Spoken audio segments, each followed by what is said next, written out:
Arkadaşlar merhabalar. Sizlerle dün de konuştuğum gibi telafi dersimizi yapacağız. Şu ana kadar göndermiş olduğunuz ödevlerinizle ilgili olmak üzere hem okuyacağım hem de karşılığında gözümüze çarpan herhangi bir şey varsa bunları da sizlere söylemeye çalışacağım. Evet, ilk önce Mehmet Kaygusuz kardeşimizinkinden başlayalım.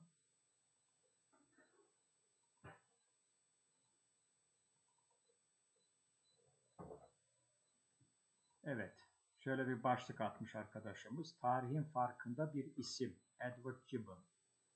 Virginia Woolf'un tarihe yoğun bir ilgi duyduğu herkesce aşikardır. Zira kendisine göre tarih yazarlığı basit bir raportörlükten çok ötedir. Bilgi, birikim ve özgün bir üslup gerektirir. Bu sebeple diğer tarihçilerden ve tarihi roman yazarlarından daha önce de konuşmuştuk. Oldukça bir farklılık göstermekte kendisi. Dolayısıyla özgün bir biçimde ayrıldığı için Woolf bu denemesinde Edward Gibbon'ı ele almış. Woolf'a göre Gibbon, ömrünü adayarak hazırladığı Roma İmparatorluğu'nun gerileyiş ve çöküş tarihi adlı başyapıtında dünya tarihine kalıcı bir iz bırakmıştır. Böyle bir eser doğası gereği çok sayıda detayı içinde barındırır. Böyle düzeltelim. Ancak Gibbon ironiyle bezediği bu yapıtı akıcı bir üslupla sürdürmeyi başarabilmiştir. Lakin onun en çok eleştirildiği nokta da yine ironidir. Çünkü ironi tehlikeli bir silahtır. Kolaylıkla bir yana çekilir ve sinsi şüphelere zemin hazırlar. Woolf'a göre hem ironisi hem de alaycı tavrı Gibbon'ı eleştiri oklarının hedefine yerleştirmiştir. Fakat eleştirilerin elini güçlendiren bir husus daha vardır. O da Gibbon açık fikirleriyle ve bağnazlığın karşısındaki duruşuyla da ilgi çekmiştir. Halbuki özgürlük ve aydınlanma çağı olan 18. yüzyıl bile fikirlerin sesine tamamen açık değildi. Hristiyanlığa yönelik küçümseyici tavırları ve amansız tartışmalarıyla bu eleştirilere göğüs germeye hazır olduğu Woolf'a göre kendi eserinde şöyle dile getirilmesiyle anlaşılabilir. Yurt içinde ve yurt dışında kök salmış bir eser gibi duruyor olsa da belki 100 yıldan beri hala istismar edilmeye devam ediyor. Unquote. Gibbon'ın başyapıtında quote, ahlaki değerler ve amansız kaderler bulunmaz. Çok güzel. Çünkü o tam olarak akılcı ve rasyonel bir kişiliğe sahiptir. Quote, kendisi yalnızca gösteri ve hikaye ustası değil, aynı zamanda aklın eleştirmeni ve tarihçisiydi. Unquote. Woolf için Gibbon'ın gündelik hayatında akıcı bir şekilde konuşması ve kalabalık dost meclislerinde söz sahibi olarak girdiği tartışmalar onun böyle bir tutum geliştirmesine yol açmıştır. Hantal vücuduna rağmen kendiyle barışık ve özgüvenli biri olan Gibbon, quote, ne kendisi ne de işiyle ilgili olarak hiçbir göz boyama ya da yanılsamaya başvurmamıştır. Unquote. Woolf'un bakış açısından başyapıt okunurken Gibbon çift karakterli biri gibi görünmektedir. Çünkü Gibbon anlatımında kralların ve ülkelerin görkemli isimleri gürleyen bir makamda söylenir veya hikaye kısmı ile tarih romanı yazarlarının niteliklerini taşıdığını ortaya koymaktadır. Güzel. Okur bu başyapıtı değerlendirirken tüm o hengame ve kaosun üzerine çıkar, açık ve gerçek bir atmosfere doğru yükselirken iki farklı anlatımla karşılaşmaktadır.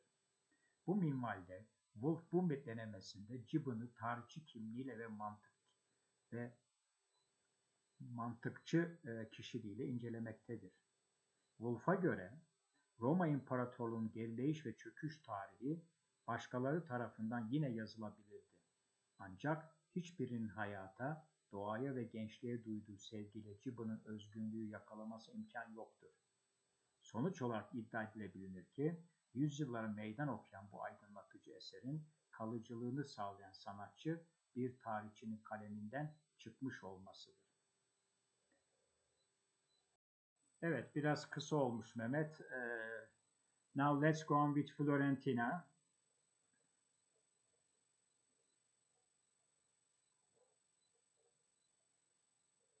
She has given a title such as Safe Distance. In this essay, Virginia Woolf discusses about the famous British historian, writer and member of the Parliament, Edward Gibbon. His characteristic writing style and his idiosyncratic character gained him the nickname of the Gibbon, which means that he was more than a historian, he was unique. Very good. Gibbon is best known for his book entitled The History of the Decline and Fall of the Roman Empire, which is composed of 6 volumes published between 1776 and 1789. As the name suggests, it is a historical book about the Roman Empire starting from the 1st century AD until the fall of Byzantium with the fall of Constantinople in 1453. Byzantium being the constitution of the Roman Empire in the East. This type of information we find outside the text.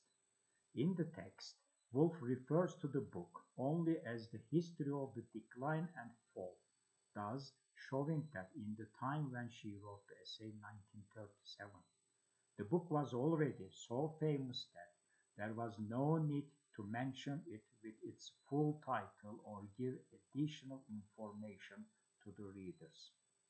What is very interesting is the reason why Gibbon chose to write about this topic, and the answer is quite practical and a bit spinelessness, I would add. He intended to write about miscellaneous topics, but they were all rejected. Quote, the history of the Swiss was rejected, the history of Florence was rejected. For a long time he played with the idea of a life of Sir Walter Raleigh. Then that too was rejected, unquote.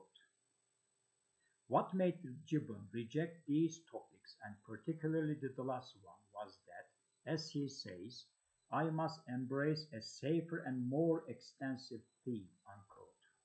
It might have been dangerous or risky to write about issues related to his own country, England.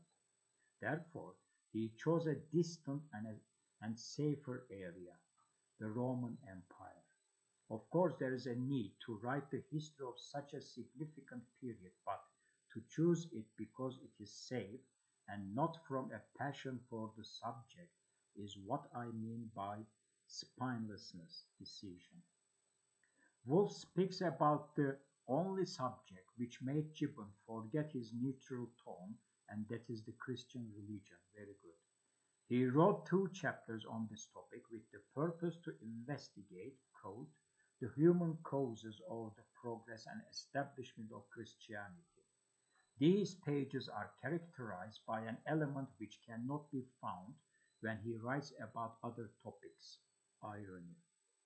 He simply couldn't conceal his antipathy for religion, particularly some aspects of it, quote, fanaticism, aestheticism, superstition, were naturally antipathetic to him, unquote, because he was a man of reason.